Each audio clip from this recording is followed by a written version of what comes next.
All right, good morning, everybody. Thanks for being here. We'll just go right to questions. Got an exciting top 10 matchup with the Oregon Ducks here this week, so we're excited for Friday night. Last time you guys went to the West Coast, Yep. kind of change your schedule. Obviously, it's going to be different here the Friday. What are you doing different, or what are you adjusting after Cal? Yeah, I mean, it's not just about, okay, well, we lost to Cal, so we got to change everything, right? I mean, it's a zero-sum game. You win, you lose. You're going to do what's best for your football team. You're going to look at all the data. You're going to dissect that, and I think Garrett Chernoff and his staff done a really good job putting a plan together, and it's very, very similar. There are a few tweaks here and there, but it's not a reactionary tweak. It's just based on schedule, time, place, all those things to give ourselves the best chance to be ready to go. Coming off a bye week, the preparation this week during our practice schedules, how we're practicing this week's different than what we did against Cal. So giving ourselves the best chance to go out and play our best football of the year. With the road struggles, are there any changes in just process with the way you've approached it heading out to Oregon? 1-0. We're just looking to be 1-0. Home, away. I mean, it's not about that. It's about playing your best football. I mean, we played some really good football at home.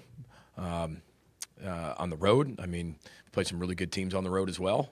So we just got to find a way to be a little bit better each week and be a little more attention to detail in the things that we do, especially in our preparation to go out there and play our best game of the year. And that's the focus, whether it's here, whether it's in Eugene, Oregon. You got to find a way in November to play your best football. What did you want to accomplish during the bye week, and how do you feel your team responded? Yeah, there were three things we talked about. One, we wanted to find a way as best we possibly can to get our guys healthy, mentally, physically, and emotionally. I mean, it's not just the physical piece. When you get to November, it's the mental piece, it's the emotional piece. There's a lot of demand on student athletes from a lot of different areas. So I thought we were able to accomplish that. Two, it was kind of a process audit, to your question, Ryan, just looking at what we do and how we do it, like we do every bye week, but really diving into that and giving it the audit that it deserves. And then three, just respond and have a really good week of practice. And I thought our guys did a tremendous job of that. Got a lot of young guys reps. Got after it last week with a lot of the young guys. They got a ton of reps to gain more experience. And then I thought our veterans did a really nice job of the time that we scheduled in for practice. And then this week, again, a little bit different of a schedule than a normal week, but it's been really good for our players, and I thought yesterday's practice was outstanding. Did the Friday week with Nebraska help just from a process standpoint? Is it similar that way? You know what, a little bit, but it's a little different based on when it's happening and what your football team looks like, but it's pretty similar.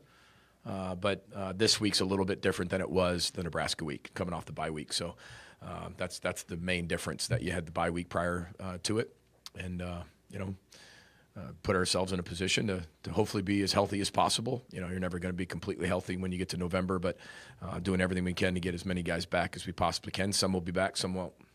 Played the number one total defense already in Ohio State. Now you get to take on the number two, that is Oregon. What makes them so difficult defensively? And what's Iowa? Top 5? Top 10. Three top 5 defenses. When you play a team like Oregon, one, they have incredible talent. I think Dan Lanning's done a tremendous job of accumulating elite talent. I think that's well documented. But I think that when you talk about having talent alone doesn't really get you anything. There's a lot of teams that are really, really talented. We talk about the difference between skill and talent. Skill is what you're born with, blessed with, and the length and the size and the speed and all those things. That's great. But then you have to develop that talent. Then you got to connect that talent. And I think Dan Lanning doesn't get enough credit of how he connects that football team, how invested they are, how good they are, how well they play collectively together, especially on the defensive side of the ball. We know he's a really good defensive mind. He's a great person. He's a great coach. But when you're talking about the defensive side of the ball, they have incredible talent over there. But it's one thing to have it, another thing to connect it, have them all play together, have them all understand how the top affects the bottom affects the top. And they're really, really talented. I mean, you talk about, Ohio State's front seven. I mean, this front seven is just as good, if not better.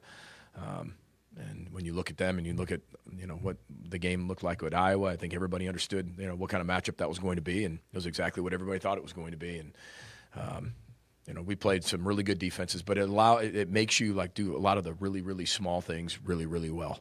And when we do the small things really well, and we have attention to detail within the fundamentals, and we plug it into the scheme, and then we can do it under the pressure of the situation, we play really well. When we don't do that, we don't play well. So we've got to continue to get more consistent as the year goes on, and Oregon presents a lot of challenges. whether it's the front seven or the back end. I mean, they're deep at every position. They're good at every position. I mean, really, really good. They don't have many flaws, that's for sure. We've seen Drake step up in clutch moments. Michigan State obviously was the latest example. What's been instrumental in how he's been able to go about that? Yeah, I think with Drake, we all knew this was going to be a growing year. You're always growing, you're always developing, you're always getting better. But I said this a long time ago after, I think, week 3, and I said, when you make a decision as a head football coach to play a freshman, I don't care if it's true freshman, redshirt freshman, young player, inexperienced player, especially at the key position in football, you understand there's going to be some really, really highs, there's going to be some low lows. But I think Drake has handled and responded really well to all of them. They're really good. They're really hard. He grows. He can't wait to learn more. He's like a sponge. And you really can't tell after a loss or a win. His response mechanisms are built in. It's a credit to his family. It's a credit to his high school coaches. But it's also a credit to his work ethic of what he does within our culture. And I just love what he's been able to do. I thought, there were some inconsistencies throughout the entire year, but there's been a lot of really good things that he's done. But that's part of the growing and the maturation process of a young quarterback. You look at that Michigan State game, there was some really, really good, and there was some really tough. And then when we needed him the most, he came through. He's done that a lot this year. He's played really well and then maybe inconsistent at times, and then bang, when we needed him the most, he was there. And that's what you see from the high school state champion, the resolve, the resiliency, the fight. He's scrappy now. I know he might not be this dual threat, runner, but he thinks he is. Now he's got 5 rushing touchdowns on the year. I don't know if we can consider him dual threat yet, but I like to joke around with him with that way. But he's a special kid. He really is, and he's working his tail end off, just like the rest of our football team. Playing a lot of young players and guys that are gaining experience every single time they go out there and play, and Drake's leading the charge in that. Seems like he responds well to tempo too. What have you seen with that, and kind of is that something you might incorporate a little bit more? Yeah, I don't know if it's. I think the team responds to how you change things up, whether it's tempo, whether you slow it down. You're looking for something to kind of change the flow of the game a little bit. There's been times we sped it up and haven't had success. So I don't think it's just that, but we're doing that to get him into a little bit of a rhythm. Sometimes it's worked, sometimes it hasn't worked. And the flow of the game dictates that, of what that looks like. Sometimes we can start with it, sometimes we don't. Sometimes we had success with it, sometimes we haven't. But it's definitely something we have in the bag that can definitely help us. What challenges does Dante Moore present? What does he don't? What does he not have that presents tons of challenges? I mean, he's one of the most dynamic players in all college football. I think that's pretty easy to tell, well documented. He's very, very poised. I mean, you saw that on the last drive against Iowa. I think you saw a lot of Big Ten quarterbacks handle the pressure of the situation tremendously, whether their team won or lost. I think you saw that this past weekend in the Big Ten. Quarterbacks really stepping up. Again, whether they won or lost, I mean, you even look at the quarterback from Iowa, the way he stepped in and stepped up and got that last touchdown, and then Dante Moore comes down and leads his team down to what they needed to do to win the game with the field goal. I mean, but he's truly incredibly poised. You could tell that the team really responds well to him. As you could tell, he's the leader of the offense. No situation too big for him, whether it's with his legs or his arm. He's just dynamic. He really is. Really, really accurate passer, but understands pocket awareness.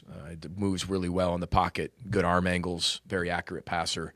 I mean, he's one of the best quarterbacks in the country for a reason. So we've got to play incredibly sound defense. We've got to be able to shrink that pocket. We've got to stick to our men and really make sure we don't create a lot of space on the back end because he'll find it.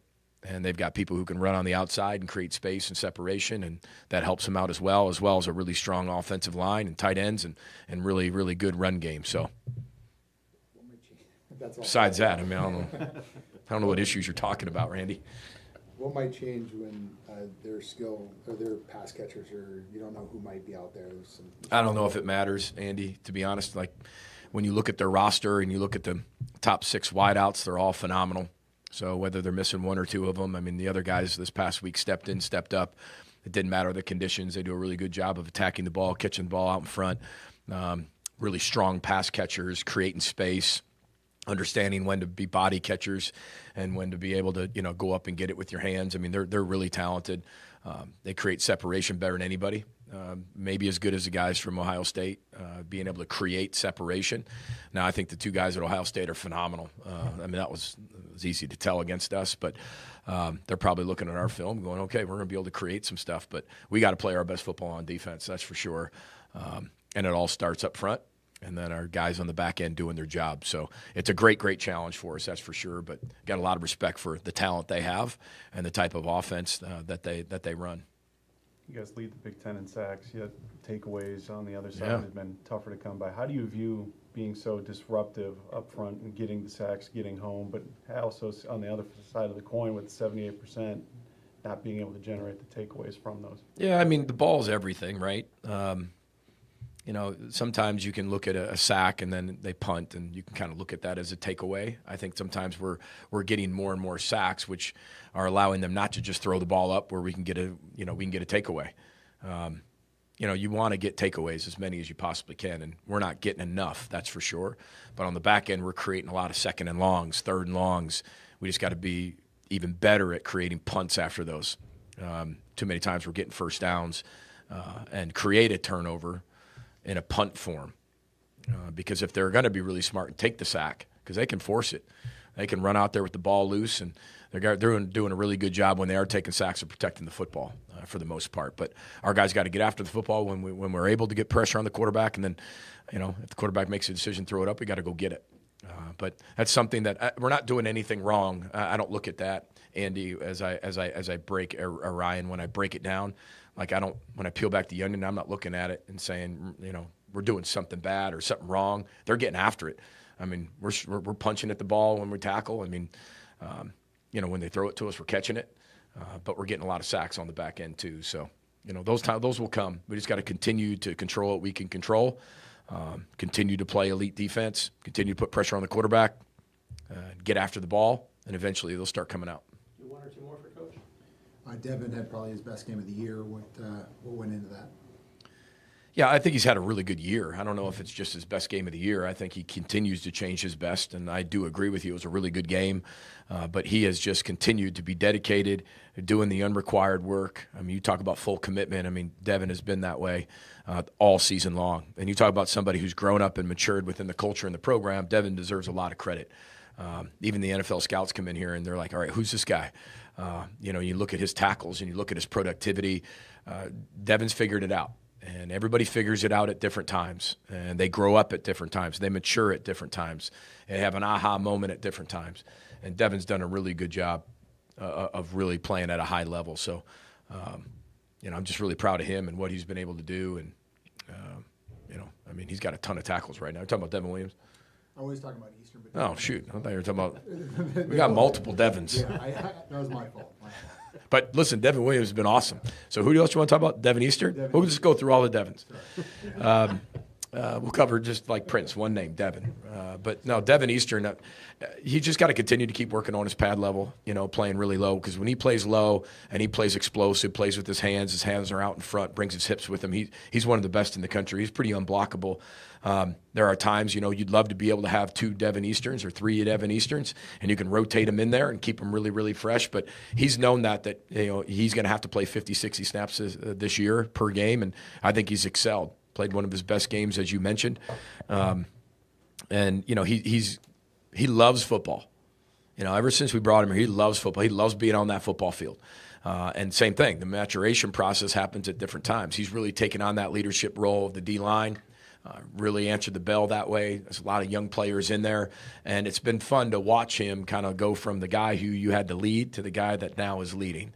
It's been fun to watch that, because if you would have told me 4 years ago that's how it would look, I might have sat there and said, wow, we got a really long way to go.